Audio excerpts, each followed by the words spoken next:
Hello and welcome very warmly to this video. Today we're going to be marking a letter from a Brazilian student here in Sydney.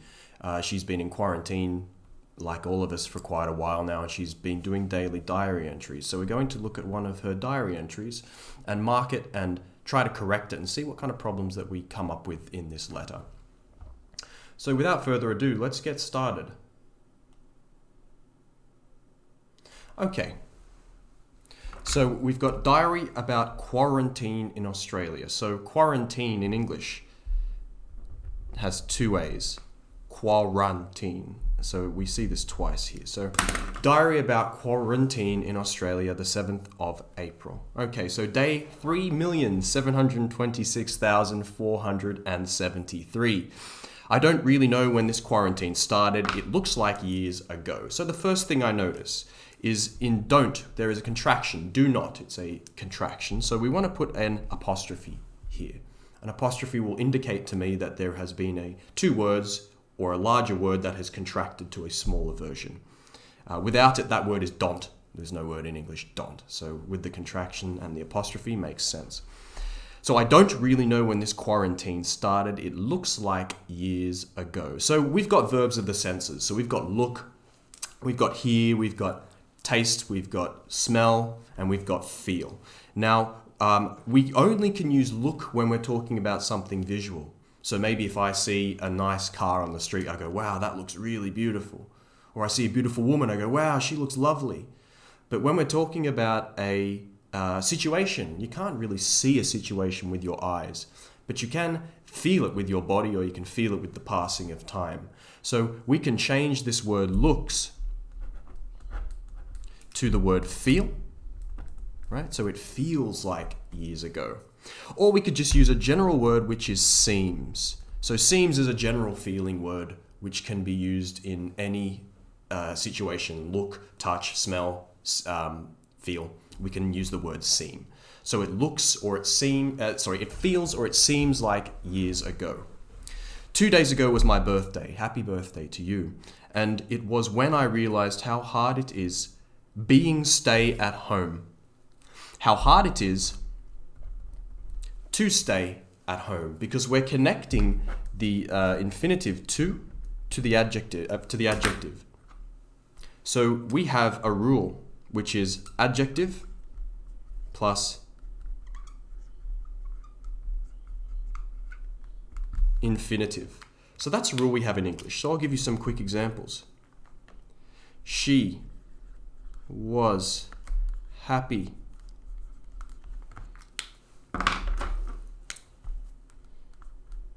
to see him. She was happy to see him.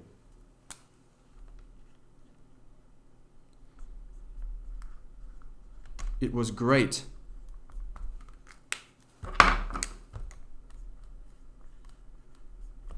to get outside during the quarantine. It was great to get outside for some exercise. So the same thing happens here. How hard it is to stay at home. I've been living in Sydney for 1 year and 6 months, and I confess, when I arrived in Australia, the first 6 to 7 months, I was living in the hell. So normally in English, it's fine to put the definite article the next to nouns, especially unique nouns, right? Or there's only one particular type of noun. With the word hell, now hell is a biblical place. So hell is mentioned in the Bible alongside its opposite, heaven. So these are actual places. So in English, actual places, usually, unless the is part of the name, like the United States of America, usually places don't take a definite article. So hell, heaven, Sydney, South Hurstville. All of these places don't take any article because they are actual places, and we don't usually put places. We don't usually put articles next to places. So hell is a biblical place. So I felt I was living in hell, but I didn't know what was coming. I think no one knew it. I'm barely working these days. Barely, so it's just a spelling mistake. Barely, B-A-R-E-L-Y. I'm barely working these days. I'm working just to pay my rent, and it is okay, but it is not enough to really survive in this city. Of course, she's talking about Sydney. Sydney's really expensive, more than Sao Paulo. I think, definitely agree with you there. It is a very expensive city to live in. I had plans to go to my country this year, but I had to put this plan by side. Okay, so what this person is trying to say is they're trying to say that they had to put the plans away from their ability to do at the moment, right? So we have a few phrases to express this meaning. We can say, I had to put this plan on hold. On hold means that you can't do it for the time being.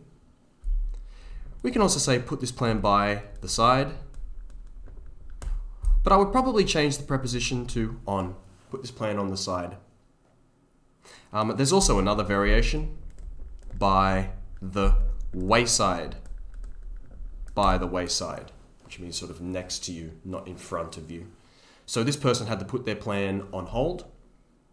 And notice they said they had plans. It's plural.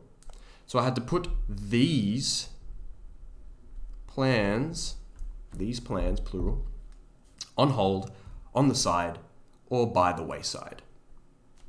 Actually, I had a lot of plans for this year. As I said before, probably said.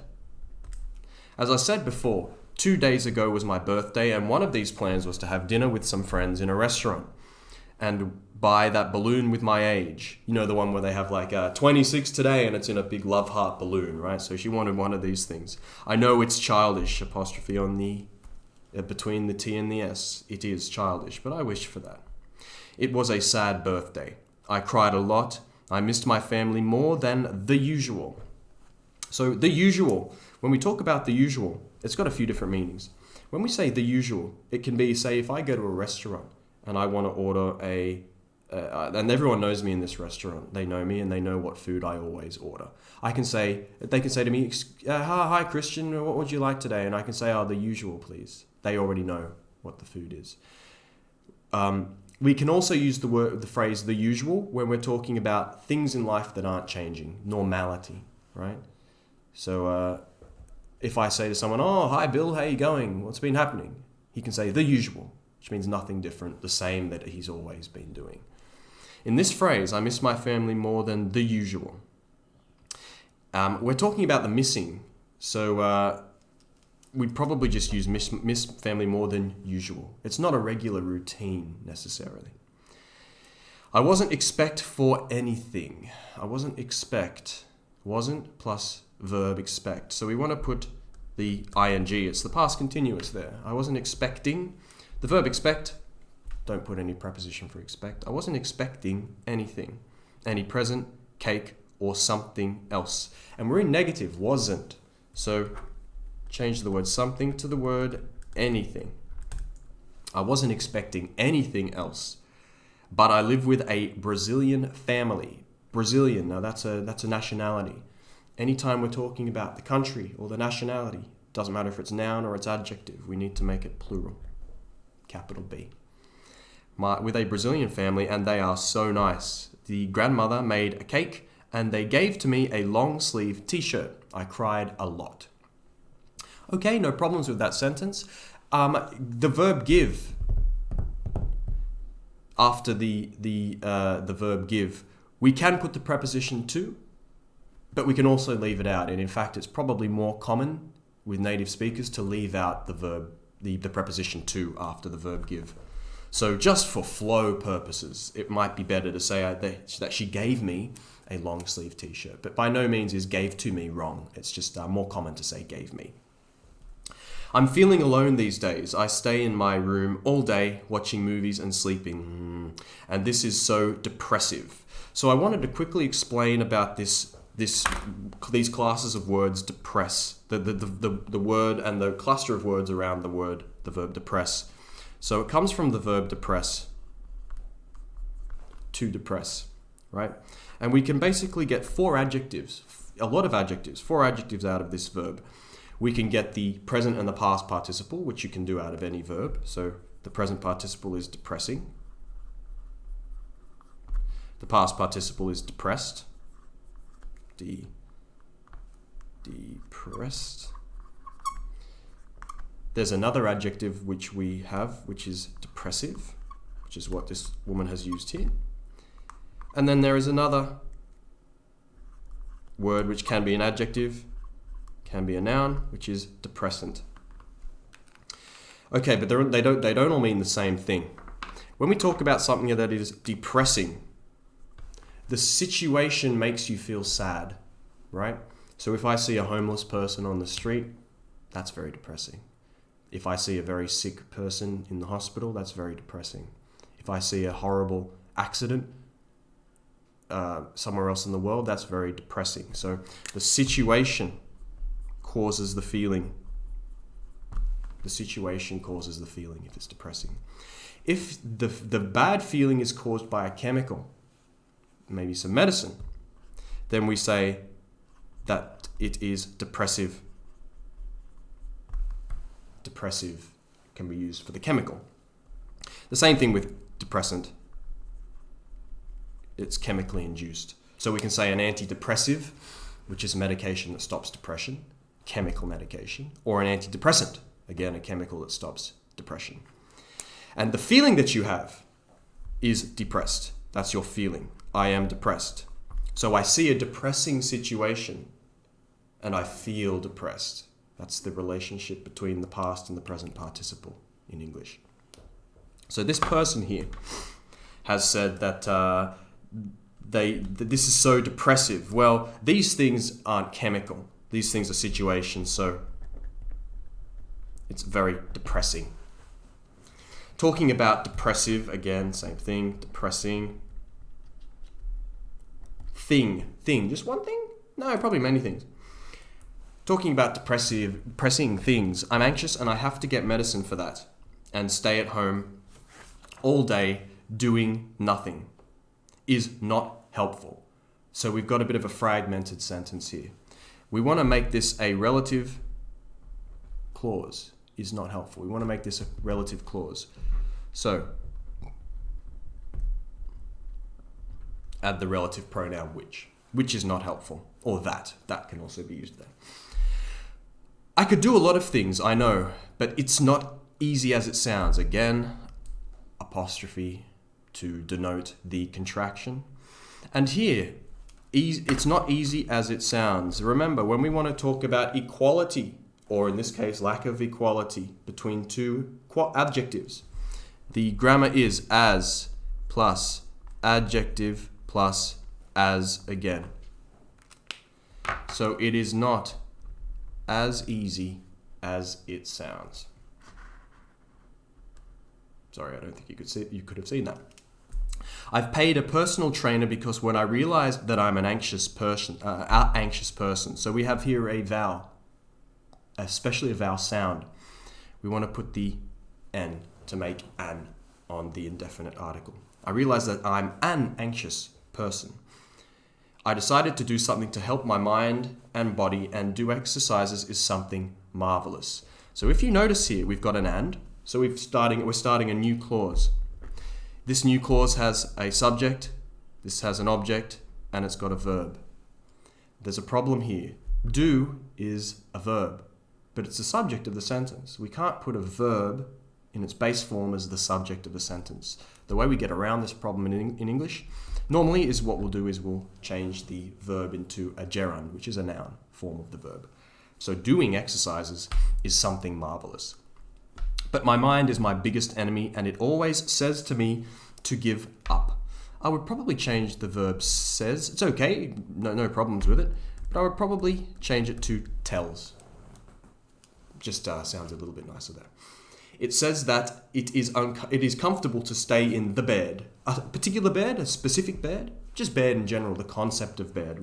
It's not talking about a specific bed, so we don't need the word the. It's the same as house or home. When I'm at the home, when I'm at home, a specific home, just in the concept of home. I'm at home, I'm in bed. These things don't usually take the definite article. It is easy to eat sugar and drink alcohol. It sure is. I'm the kind of person who needs routine, time to wake up, have lunch, work, and do some exercise. And I need to see people. I need to be in contact with people, and I need to have my friends, my few friends, to motivate my mind. A lovely set of sentences there. The easier thing I could do is go back to Brazil. It's easy, again, apostrophe please. Sounds perfect. I have my family and support there. I have all I need. I know that. Everyone knows that and tells me, you should go back to your family. Very nice. Just put the full stop inside the quotation marks. Yes, sounds perfect, but I'm stubborn. I don't want to go back. I don't want the easier way. This is my dream, all I always dreamt about. I would probably, not too bad, I would probably substitute that for another phrase. All I had always dreamt about. Past perfect. Or we could say all that I have ever dreamt about. Both would be a little bit better than what is already written there. I didn't do anything I want to do. Well, you did do some things. If you said you didn't do anything you want to do, you didn't come to Australia, you didn't get a job, you didn't learn English. So you did do some things. If you say you didn't do anything, you did zero. But that's not true. So we need to change this word anything. Maybe we could say everything, right? That would make sense. You didn't do everything that you want to do. You did some things, but not everything. And even in a pandemic, I don't want to give up. Listen, if you don't want to give up during a pandemic, you're a very strong-willed person, so kudos to you. This is a hard decision to make. Just someone who is living in this situation could know how hard it is. Could know. Possibility of knowing? No, they would definitely know. If they were in the same situation, they would definitely know. So, we change the word could to the word would to denote definiteness. I have learned a lot living in Australia, and I have changed and grown in a way that I can't explain. Again, that apostrophe. And I'm so thankful for this country to help me every day. So in English, we're thankful for, and then the ing. I'm thankful for this country for helping me every day to discovery is the noun, to discover more about myself, about what I want to become and about my values. I don't know yet what I want to do about my life. I don't know yet what I want to do with my life. We do something with our lives. And that's another reason I'm not ready to leave and go back. This is not my time. Even with a pandemic, I will always repeat that. This is not my time to say goodbye to Australia. So overall, a very nicely written diary entry. It was full of feeling, and it's not easy to convey feeling in language, especially written language. So, and especially in a language that is not your native language. So kudos to this person for having written such a lovely, emotive diary entry. So let's quickly go through a few of the problems that we saw. Adjective plus infinitive. She was happy to see him. It was great to get outside. It's good to be here. It's nice to know you. Most nouns can take a the when we're talking about a unique noun, but places do not. Hell and heaven are biblical places. They're mentioned in the Bible, so we don't use the with hell or heaven in most situations. And the verb depress has 4 different adjectives, all meaning something different. If a situation makes you feel bad, it's depressing. If a chemical makes you feel bad, it's depressive, sometimes depressant. And the feeling that you have of depression, you are depressed. So guys, we're going to leave it there today. Thank you very much for watching, and I hope you've learned a little bit about your own problems when we're writing diary entries. See you next time.